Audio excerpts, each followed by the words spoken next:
Fala galera, professora Mari aqui. Na aula de hoje a gente vai falar mais um pouquinho sobre o conjunto dos números racionais, no caso das dízimas periódicas compostas, tá bom? Aí depois a gente vai falar sobre o conjunto dos números irracionais e finalizar com o conjunto dos números reais. Bora para a aula de hoje? Bom, então na nossa última aula a gente viu como é que pega uma dízima periódica simples e transforma numa fração, que é a fração geratriz. Na aula de hoje, a gente vai ver como que escreve a fração geratriz de uma dízima periódica composta, né?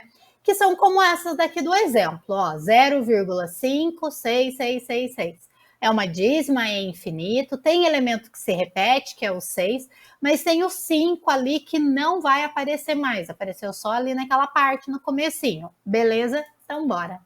0,5666. A gente já viu que tem uma outra maneira de representar, que é colocar o tracinho em cima do algarismo que se repete. Então, identificou ali que o 6 é o período dessa dízima, então coloca a barra. Mas a gente tem o 5, que não faz parte da periódica, da dízima periódica, tá bom? Então, o que a gente vai fazer? Para a gente escrever a nossa fração geratriz, agora, a gente vai, então, observar essa situação que está aqui ao lado, ó. Eu escrevi no numerador 56 menos 5. Por que 56? A gente vai pegar a parte não periódica, lá na parte decimal, que é o 5, e vai pegar um elemento do período. Então, o período é o 6, eu vou escrever o 6 só uma vez, tá bom? E daí eu vou tirar desse número aqui, do 56, a parte que não é periódica. Então, ficou 56 menos 5. Divide por 90. Então, agora não é 9, ou 99, ou 999. Por que 90? O 9, ele está associado sempre à quantidade de algarismos da parte periódica do nosso número. Então, como a parte periódica, né, o período é o 6, é um algarismo só, então eu coloco apenas um 9. Só que agora a gente também tem que olhar para a parte não periódica. Parte não periódica, a gente tem o 5. É apenas um algarismo também. Então, a gente vai colocar o 0. Apenas um 0, tá? E daí a gente vai fazer a subtração no numerador, 56 menos 5 vai dar 51. E daí a gente chega na fração geratriz dessa dízima periódica composta, 51 sobre 90. E faz a mesma análise. Se der para simplificar, simplifica, dependendo do tipo de exercício, tá bom? Quer verificar se está certo? Faz a divisão. Pega o 51, divide lá na calculadora por 90. E daí você vai chegar exatamente nesse número aqui que a gente colocou lá no início, o 0,566666. Ainda não entendeu? Tá meio confuso? Vamos para outros exemplos. Aqui eu trago 3 exemplos para vocês. Nos dois primeiros, no exemplo 1 e no exemplo 2, a parte inteira é igual a 0. Então, começa com 0 e aqui também começa com 0. Aí a gente tem aqui uma explicaçãozinha também, tá? Então, vamos lá. Exemplo 1, número que a gente tem, 0,125, 25, 25 e reticências, porque a gente sabe que continua. Uma outra maneira de escrever, né? Escrever mais simplificado, ó, 0,125, mas percebam que a barra, ela tá somente no 2 e no 5, só no 25. Porque o 1, ele não se repete, ele não aparece mais vezes. Então, como que a gente faz para escrever essa dízima periódica composta como uma fração? Então, o que eu fiz aqui? Olha, copiei a parte decimal, 125. Então, eu peguei a parte que não é periódica, né? O 1. E a parte que é periódica, o 25. Isso formou o número 125. Desse número, eu vou tirar apenas a parte não periódica. Então, eu tiro apenas o 1. Se fosse 225, eu ia fazer menos 2. Se fosse 325, eu ia fazer menos 3, ok? E lá no denominador, vamos lá. Por que agora tem 2 noves? Porque a parte periódica é o 2 e o 5. a gente tem 2 algarismos, tá? Então, por isso que se escreve com a barrinha, fica até mais fácil da gente escrever a fração depois. Então, um 9 é para o 2 e o outro 9 é para o 5. E o 0 é para o 1. O 0 vai estar sempre associado com a quantidade de algarismos que não são periódicos, tá bom? Que não se repetem. Aí faz a subtração, 125 menos 1, que vai dar o 124. E embaixo, lá no denominador, mantém o 990. Se der para simplificar, simplifica, que dá, né? Porque são pares, daria para simplificar. Como por enquanto a gente só está vendo como é que faz essa transformação de dízima periódica composta para fração, então nem precisa entrar nessa parte de simplificar se não quiser, tá bom? E daí aqui eu coloquei a explicaçãozinha do que eu acabei de falar. No exemplo 2, 0,047777 reticências. Aqui, escrevendo simplificado, né, com a barrinha, olha lá. Eu escrevi 0,047 e em cima do 7 tem a barrinha. Tá muito grudadinha aí, talvez vocês tenham dificuldade para estar enxergando, mas em cima do 7 apenas tem a barra. Aí a gente vai agora para a fração. Então, eu escrevi 0,47. Por que eu coloquei o 0 ali? Porque eu tenho que pegar todos os algarismos que não fazem parte da parte periódica, que não são periódicos, né? Ali na parte decimal. Então, na parte decimal, eu peguei o 0, peguei o 4. O 7, né, é o elemento periódico que entrou aqui. Aí eu fico com o número 0,47. Agora a gente vai subtrair. Quem que a gente vai tirar? Os algarismos que não são periódicos, ou seja, o 0 e o 4. Por isso que ficou menos 0,4. E daí vamos dividir. Por que agora está 900? O 9 está associado com a parte periódica do número, ou seja, o 7 é o período. Sempre vai aparecer agora o 7. Um algarismo só? Um 9 apenas. Agora, e a parte não periódica, né? Que aqui no exemplo eu estou explicando como antiperíodo, tá? Que às vezes a gente encontra também nas literaturas aí essa escrita que é para a parte não periódica. Aí a gente tem o 0 e o 4, né? Que não fazem parte do período. Então, por isso que a gente colocou 2 zeros. Então, retomando, o 9 está associado com a parte periódica, o total de algarismos que estão na parte periódica. Um algarismo, um 9. 2 algarismos, como no exemplo acima, 2 noves. E a quantidade de zeros vai estar associada com a quantidade de algarismos que estão na parte não periódica do nosso número. Então, um algarismo só, um 0, como no exemplo acima, né? No exemplo 1, que a gente tem o 1 na parte não periódica. E no exemplo 2, a gente tem o 0 e o 4. Então, por isso que a gente colocou 2 zeros. Aí, mesma coisa depois, faz a subtração, coloca lá no numerador, daí aqui não precisaria ter colocado 0 se não quisesse, porque você já fez o resultado da conta, tá? Sobre 900. E, novamente, dá para simplificar? Simplifica. E o exemplo 3, né, que é um pouquinho diferente, porque a gente tem uma parte inteira, que é diferente de 0, né, o 6, e a parte decimal. O que eu fiz? Para quem participou, né, do Meet da aula passada, eu utilizei exatamente esse raciocínio. Então, o 6, eu não me preocupei. Aqui eu só mudei a escrita, né, simplifiquei. 6,37. E em cima do 7 coloquei a barrinha. Aí, o que eu fiz, então, com a parte inteira? Copiei ali. Eu vou montar uma fração mista. Então, eu não me preocupei com o 6. Coloquei o 6 aqui. Aí, na parte decimal, a gente teria o 0,37. Então, eu vou me preocupar só com o 37. Então, eu escrevi 37, né? A parte não periódica e o algarismo periódico, menos 3. Por que menos 3? Porque a gente tira o algarismo da parte não periódica. Sobre 90. Por que 90? Período, a gente só tem o 7, um único algarismo, então só um 9. E o antiperíodo, né, o que não é periódico, a gente só tem o 3, ou seja, também só um algarismo, por isso que eu coloquei só um 0 aqui. E daí como que ficaria, né, a nossa fração mista? 6 inteiros, faz o 37 menos 3, vai dar 34, 34 sobre 90. Aí outra coisa que eu falei na aula anterior também, né, é como que pode pegar a fração mista, mas eu falei bem rapidinho. Como que pode pegar a fração mista e escrever como uma fração imprópria, né, quando o numerador é maior do que o denominador. Aí, fazendo o cálculo que está aqui na frente, né, a gente chega nessa fração imprópria, 574 sobre 90.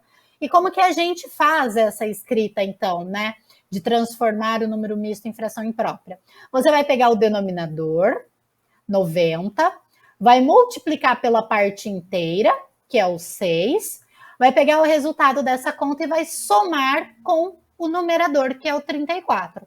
Lembrando de fazer a multiplicação primeiro e, por último, a soma, a gente chega no 574, tá?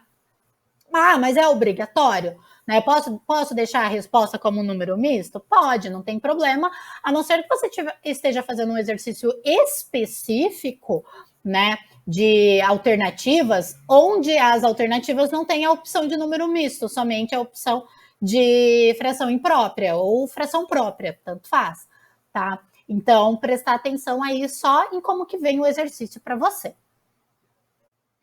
Bom, de números racionais, o que faltava a gente ver era isso. Agora a gente vai falar um pouquinho sobre os números irracionais.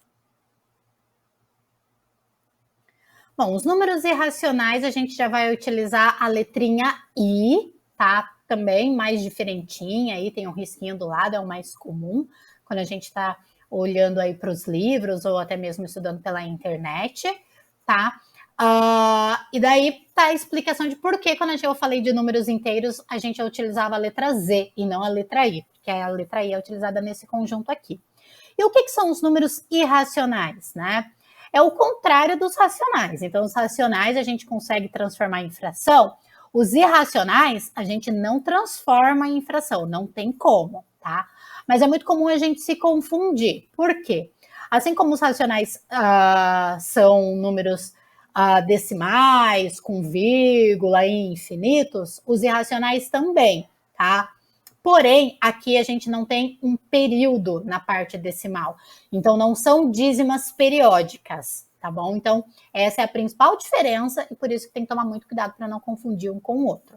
Aí eu coloquei alguns exemplos de números que são irracionais, né? Então, tem vírgula, né? Mas olha ali, é o 0,5, 4, 6, 7, 2, 2, 3, 8, continua, né? Eu não sei qual que vai ser o próximo algarismo, os números que apareceram ali não se repetem de forma a formar um período, ok? O outro exemplo, 4,67, 67, até ali pode dar a entender que é, mas depois aparece o 45.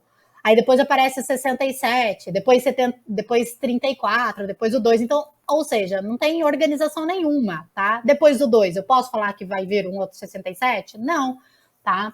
Por quê? Não tem período. Esse de baixo é o que mais confunde a galera, né? 0,12, 13, 14, 15. Muitos acham que é, sim, uma dízima periódica, ou seja, um número racional, porque, eu sei que o próximo número é o 16. A gente não sabe, a gente deduz que é, porque os números anteriores estão nessa sequência, né? 12, 13, 14, 15. Só que mesmo assim a gente não pode falar que isso daí é uma dízima periódica, porque não tem repetição. Tá aparecendo sempre algo diferente, né? 12, depois pula para 13, depois aparece 14, depois aparece 15. Então, mesmo que apareça o 16, não está aparecendo um período repetido. E essa é a ideia da dízima periódica. Então, esse daqui, tá? Esse último exemplo que eu coloquei é o que mais confunde. É muito comum aparecer questões perguntando se esse número é racional ou irracional, se é ou se não é uma dízima periódica. E boa parte da galera aí erra falando que é racional ou que é uma dízima periódica, tá? Então, tá aqui, ó, reforçando, é um número irracional, tá? Não é periódica, não tem período, não tem repetição. Outro número muito famoso é o número π, tá? Que a gente vai utilizar bastante não, mas a gente vai utilizar agora no nono ano.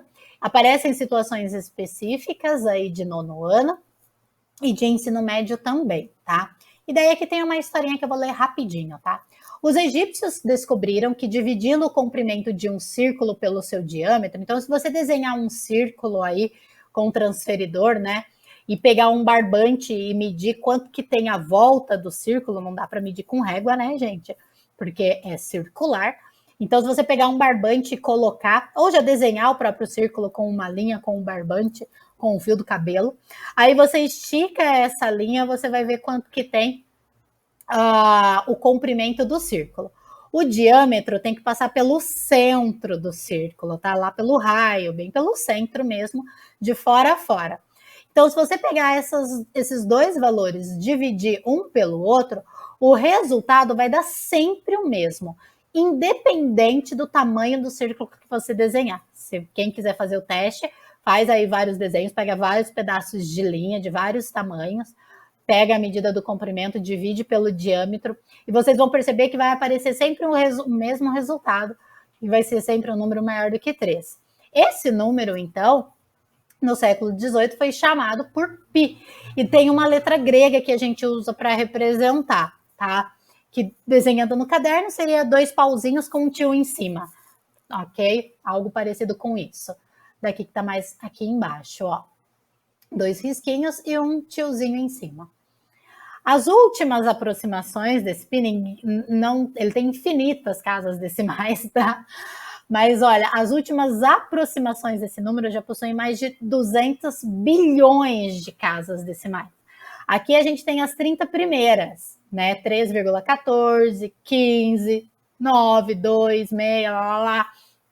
Olha aqui, você vai perceber que não tem uma lógica, então não é uma dízima periódica, logo ele é um número irracional, tá bom? Então eu coloquei aqui essa explicação do porquê que ele não é racional. E daí, quando a gente está fazendo os cálculos, né, na matemática, a gente arredonda, a gente aproxima esse valor. A gente não vai trabalhar com 30 casas decimais, nem com 200 bilhões, nem com 10, tá?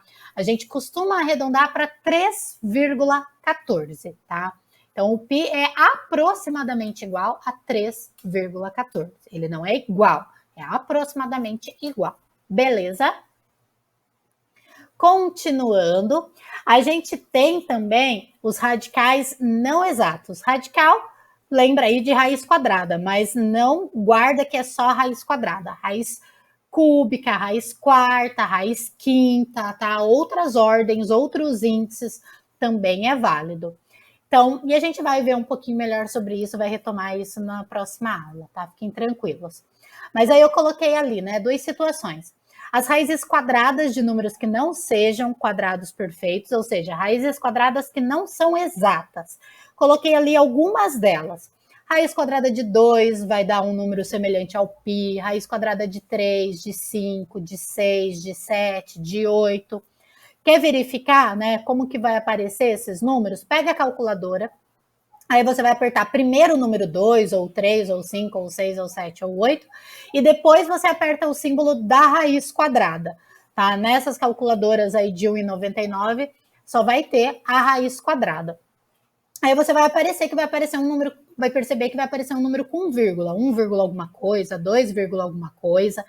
Todos esses números que aparecerem aí na calculadora, quando você digitar, são infinitos, tá? Mas vocês vão perceber que não tem um período, que não tem repetição, tá bom? Já esses daqui, né, que são de outras ordens, como a raiz cúbica de 2, raiz cúbica de 3, raiz quarta de 2, raiz quarta de 5, entre outros, também, né, não vai dar um resultado exato, mas para a gente calcular essas raízes aqui, a gente já precisa de uma calculadora científica, que daí no celular a gente consegue alterar da calculadora básica para a calculadora científica também, mas às vezes só tem lá a raiz cúbica, né? Então aqui eu coloquei um site, né, calculadoraonline.com.br/científica, que lá vocês vão ver a calculadora e daí tem como você escolher, né, o índice, que é o 3 aqui ou o 4, e o radicando 2, 3, 2, 5, e daí ele vai dar os resultados aí dessas raízes, tá? Com outras ordens. Beleza? E agora vamos falar um pouquinho sobre a reta numérica, né? Envolvendo esses números aí, os números irracionais. Bom, primeira coisa a gente tem que lembrar da reta numérica, né, que é simétrica, então a gente coloca o zero, e daí os números à esquerda do zero, os números à direita do zero, eles são simétricos, ou seja, estão a uma mesma distância. Então, se à direita do zero eu tenho 1, à esquerda do zero eu vou ter o menos 1, e por aí em diante, tá bom? Como na imagem que vocês podem ver aqui. Aí, como que a gente localiza um número que é irracional na reta numérica? Por aproximação, tá? É a mesma ideia das dízimas periódicas, simples ou compostas, a gente faz aqui para esses números que são irracionais, tá? Então, a raiz quadrada de 2 é aproximadamente 1,41, 42, arredonda aí para 1,4, tá? É possível perceber que a localização da raiz quadrada de 2 vai estar entre o 1 e o 2, né? Então, aqui a gente tem o 0, o 1 e o 2. Mais precisamente ainda, né? A gente sabe que entre o 1 e o 2 tem o 1,5, que é esse risquinho aqui. Como a raiz quadrada de 2 é igual a 1,4 aproximadamente, então vai estar pertinho desse risquinho aqui do meio do 1 e do 2, mas não vai estar exatamente em cima dele. Então está um pouquinho antes, ó, a indicação de que aqui é o raiz quadrada de 2. E aqui nessa imagem a gente tem aí outros lembretes, né, com outros números que a gente já discutiu na aula anterior. Tem fração aqui negativa, outra fração negativa também, né? Para saber esses valores aqui, o mais fácil de localizar na reta numérica é pegar o 3 e dividir por 2, é pegar o 1 e dividir por 5, daí a gente vai ter um número com vírgula, mais fácil de localizar, só que a gente tem que lembrar que o resultado dessa divisão vai ser negativa, porque a fração é negativa. Aqui a gente já pegaria o 11, dividiria por 4, veria o resultado, e daí já vai na parte positiva, porque não tem nenhum sinal de menos na fração. E aqui já está um número decimal, não tem que fazer nada. 3,1 é um pouquinho depois do 3, tá? Então aqui é a situação envolvendo reta numérica, para relembrar um pouquinho aí que alguns tiveram dificuldade com esses números, ok? Vamos falar então do último conjunto que falta na aula de hoje, conjunto dos números reais. Bom, o conjunto dos números reais, né, ele engloba todos os conjuntos numéricos que a gente viu anteriormente. Uma maneira mais fácil de representar e de compreender, né, quando que um número está num conjunto, mas não está no outro, é observando o diagrama de Venn, que é uma imagem como essa que está aqui, tá? Se vocês digitarem aí na internet, vocês vão ver outros diagramas, mas é tudo diagrama de Venn, mas tem várias maneiras de fazer as representações, tá? Então, ali a gente vê pequenininho, né? Números naturais, o que está de laranja. Só tem que tomar cuidado para não achar que é o menor conjunto numérico. Eu falei disso na aula passada, né? De que todos eles são infinitos. Então, não vai existir o maior e o menor. Mas para ficar mais fácil da gente entender, os números naturais estão ali, eles estão dentro do conjunto dos números inteiros, que é aquele que está de roxo. E ambos estão dentro dos números racionais, que é um azul mais clarinho. A gente percebe que os números irracionais está separado, né? Está lá abandonado, excluído, não tem nenhum outro conjunto que está ali juntinho dele. Por quê? Porque não tem como um número ser natural e ser irracional. Porque todo número que é natural é racional. Eu consigo escrever como fração. A mesma coisa vale para os números inteiros, tá? Não tem como o número ser inteiro e ser irracional. Se ele é inteiro, ele vai ser racional. E outra coisa óbvia, né? Não tem como um número ser racional e irracional ao mesmo tempo. Ou ele é um, ou ele é outro. Só que ambos, né? Seja racional ou seja irracional, tá ali nos números reais. Números reais engloba todo mundo. É como se fosse um mundo com os países, os continentes dentro dele, tá bom? É mais ou menos aquela ideia que eu já tinha explicado na aula anterior de Jaguariúna, tá dentro do estado de São Paulo, o estado de São Paulo tá na região sudeste, a região sudeste tá no Brasil, o Brasil, América Latina e por aí vai, tá? Então, isso de repente pode te ajudar um pouquinho a compreender a ideia de quando o número está dentro de um conjunto numérico, mas não está dentro do outro conjunto. Beleza? Então, na aula de hoje era isso que a gente tinha para falar, finalizar os números racionais, a parte de fração geratriz vindo de uma dízima periódica composta, os números irracionais, toma muito cuidado para não confundir com os racionais, né? Porque apesar deles serem infinitos, eles não possuem um período. E para finalizar aqui com os números reais, olha a letrinha desse conjunto, é o R, que possui todos os outros conjuntos dentro dele. Beleza?